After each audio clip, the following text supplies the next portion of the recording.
Now, spare me with rehab. Spare me. That was so kind of him. You do not place bets in the sport in which you play. I'm wearing all black. We should start planning the funeral for college athletics. If you could do me a favor, like the stream. It's free. Go follow me on X, Instagram, TikTok, and we also have a Facebook page. I'm about to get rid of it because I don't know if anybody even really truly uses Facebook anymore because we have nobody on there. It's all at Walk It Off Talk and Paul Jerry 16. And yeah, so Brendan Sorsby. And this is kind of one of the reasons why I like not doing a show every day. It gives me time to let things kind of develop. The initial reactions get out. Everybody puts their 2 cents in. Some other news comes out. Some more statements are made. You can have a better idea of what's going on with it. But Brendan Sorsby in a courtroom in Lubbock County in Lubbock, Texas, was granted eligibility for the 2026 college football season. He did implement or impose a 2-game suspension for himself coming up for this season. That was so kind of him. That was so kind of him to have to not play Abilene State and I believe Oregon State to begin the year for Texas Tech Red Raiders. I don't know how they will ever do without him in those games. This is honestly the beginning of the end for college athletics as we know it. This is the funeral. That's why I'm wearing all black. It's done. If this continues to go on, college athletics as we know it no longer exists. Now, I try to find a silver lining in everything. Maybe, I believe, DraftKings is a sponsor for LSU athletics. Maybe DraftKings can just kind of give lines out for the players. That's like our NIL deal. They'll have better lines. They could place bets. They can make their money. Maybe that's how we get the money we need around college athletics at LSU.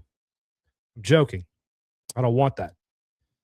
Let's look at the past and the history of betting in sports. One name that pops in my mind being a baseball guy is Pete Rose and the Black Sox. Now, they're very different situations.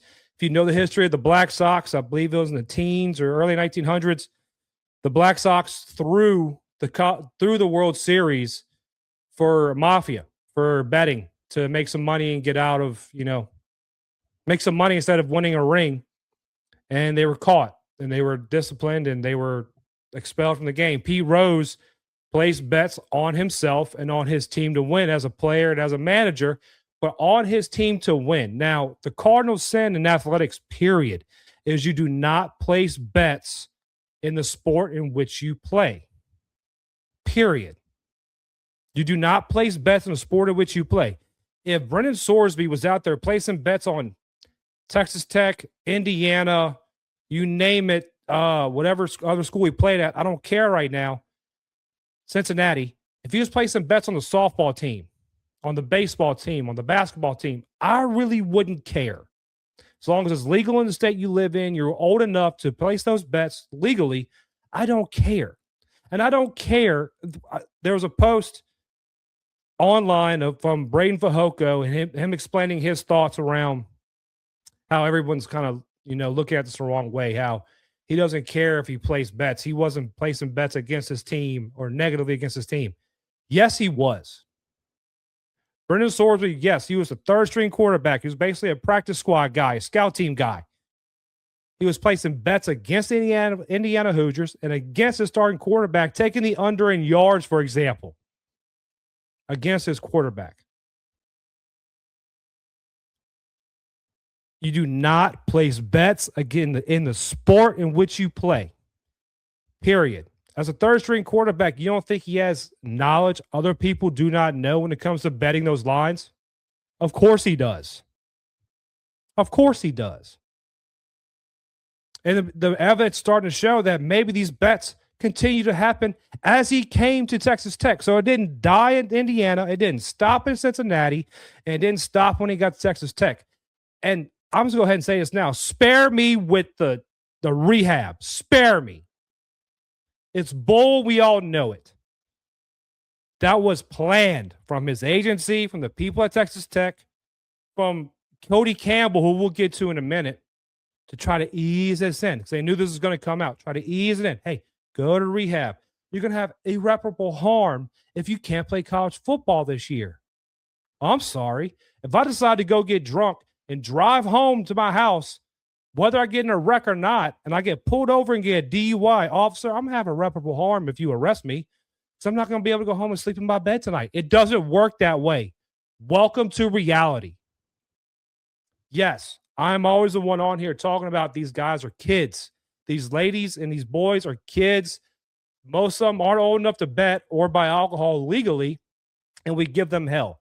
In this scenario, it's time for the kid to learn a grown-up lesson. You have consequences to your actions. I read earlier he had bets up to about $100,000 since he started, using accounts from friends who were old enough, without his name, family members' accounts, being his brother-in-law, and so on and so forth. He knew what he was doing was wrong. He knew what he was doing was wrong, and he kept doing it. For the NCAA, now the NCAA, I've had my grievances with.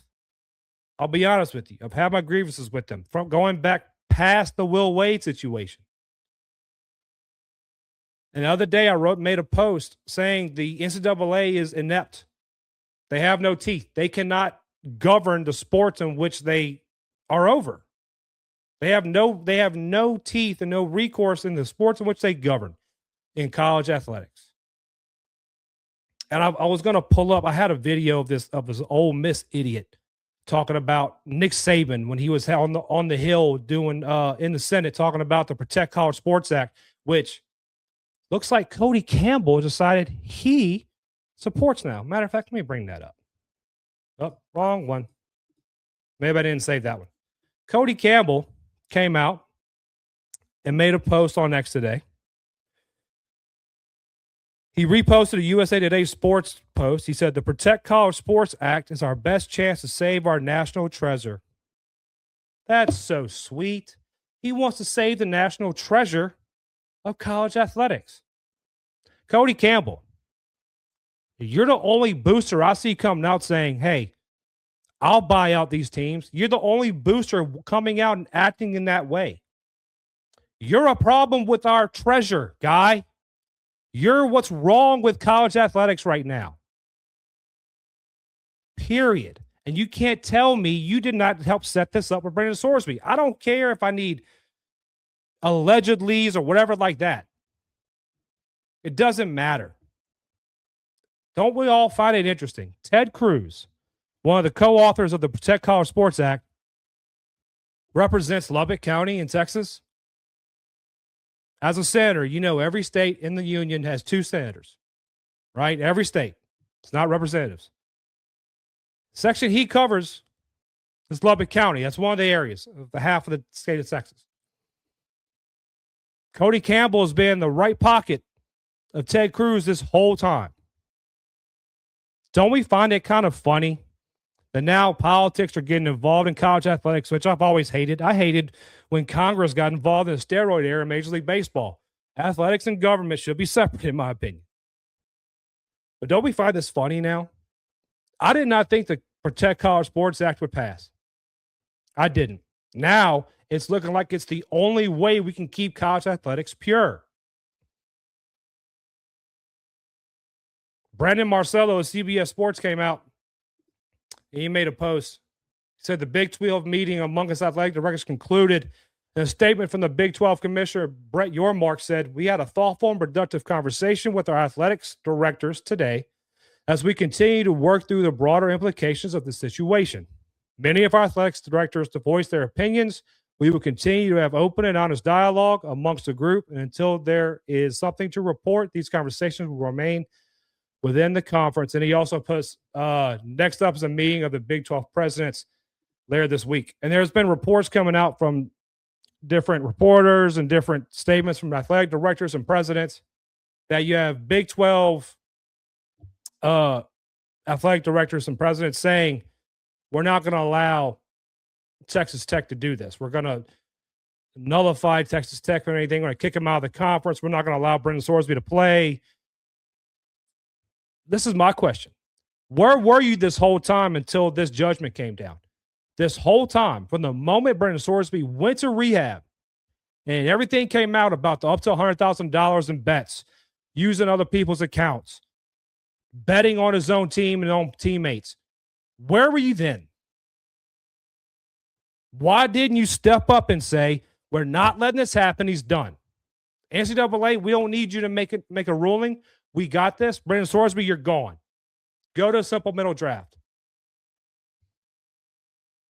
Where were the adults in the room when that needed to happen? They weren't there, because I promise you right now, they probably walked in those meetings and went, man, do you see the college sports world right now eating us alive? Yeah, but Brendan Sorsby gives us a chance to be in the national championship. Oh, really? In the Big 12? Cool. Yeah, maybe we should do that. Okay, yeah, we're going to say we had a meeting. It's all good. He's going to play? He's going to play? Cool. You have other conferences and other coaches and other athletic directors coming out saying we're no longer going to schedule Texas Tech schedule games against Texas Tech in any sport. In any sport. I've been harping at embracing the villain era, and I've heard people compare Texas Tech and say they are now the biggest villains in college athletics. To me, they're not. They're criminals. I'll say it. They're criminals. They're pathetic. They're cowards. The reason why I call Lane Kiffin and Will Wade and Jay Johnson and Kim Mulkey villains is because it's kind of like anti-heroes. You hate that you love them. If you're not an LSU fan, you hate that you love them. They're anti-heroes. You'll call them a villain. They're anti-heroes to us. But it's the villain era. Texas Tech and Joey McGuire and Brett Yormark are criminals. They're stealing the good of what we have in college athletics right from us. I was listening to an interview today. I was listening to Crane & Co. What's to stop a coach from going, hey, yeah, my guys ain't going to class. I know this is college, but, they're not going to class. What's the NCAA going to do? What can they do? And Ole Miss wants to whine and complain. Oh, they always talk about Trinidad. They always talk about the collective. Because it's wrong. Because it's wrong. The judge presiding over Trinidad Chambliss' case got an autograph from the kid right after the hearing was done. And I'm pretty sure the judge in this case for Brendan Sorsby probably got an autographed jersey in the mail as soon as it was done. And yeah, the NCAA came out and they said they filed their appeals paperwork for the case. That's going to take what? 6 months? By that time, Texas Tech probably going to be in the playoff. Why even have Sorsby set out 2 games? Just start him the first game. Who cares? None of this is right. None of this is right. The end of college athletics is ever since the NIL era. The NCAA, this is where the NCAA did fail.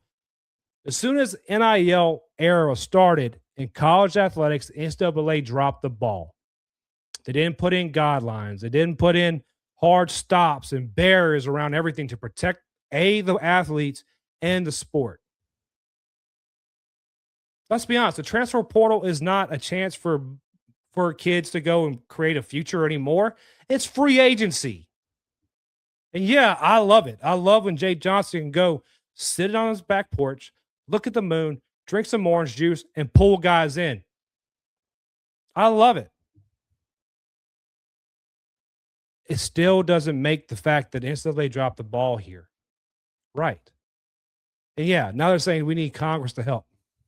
What do we have you here for? What do you do? What does the NCAA do? Can someone please tell me? What does the NCAA do? They don't take care of the college football playoff. That's a different whole thing.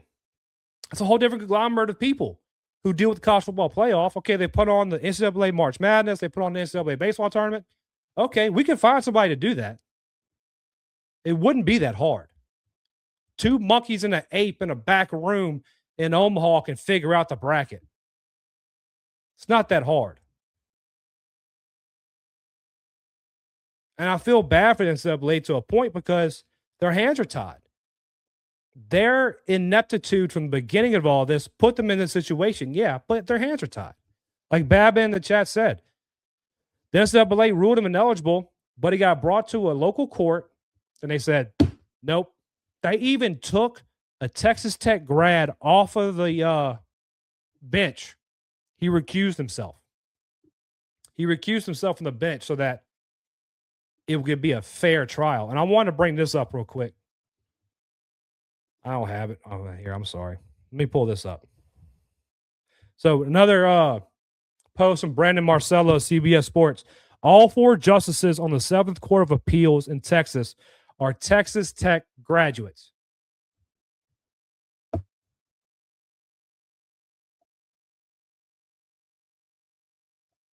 You don't think Cody Campbell is sitting there?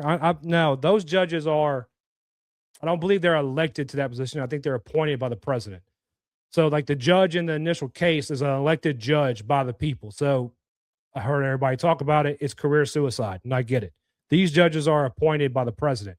Just so happens they're all Texas Tech grads. They're not going to face any backlash. What's going to stop them from dragging their feet through this issue? What's going to stop that? And none of us are not going to watch. We're all going to watch college football this year regardless. And I'm not going to say, hey, boycott it, because I'm going to watch it. We're going to talk about it. The end of the NCAA college athletics is here. It's the end. Y'all wanted semi-pro, we're going to have it now. Because what's the NCAA going to do after the appeals process? If they get it going through the appeals process and it rules in their favor, vacate wins. You know what should be done after this? Honestly, a class action lawsuit for every other player in NCAA Division I football should file a class action lawsuit against the NCAA and against Texas Tech and the Big 12 for robbing them the chance of having a better year because Brendan Sorsby played. They couldn't gamble. They couldn't gamble. What's to stop them from doing that?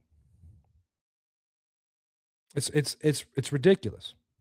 I wanted to find something else real quick. There was a former Iowa defensive tackle, Noah Shannon, saw his college career ended because he placed one legal bet on his school's women's basketball team, believed to be less than $100. Brendan Sorsby has placed 40 bets on Indiana football while still underage and approximately $90,000 in sports wagers using other people's sportsbook accounts, and will be back in time for the Red Raiders Big 12 opener in Houston. If I'm knowing Shannon, I'm getting a lawyer. It's that simple. Getting a lawyer, filing a suit against the NCAA, filing a suit against Big 12, filing a suit against Texas Tech, Indiana, and Cincinnati.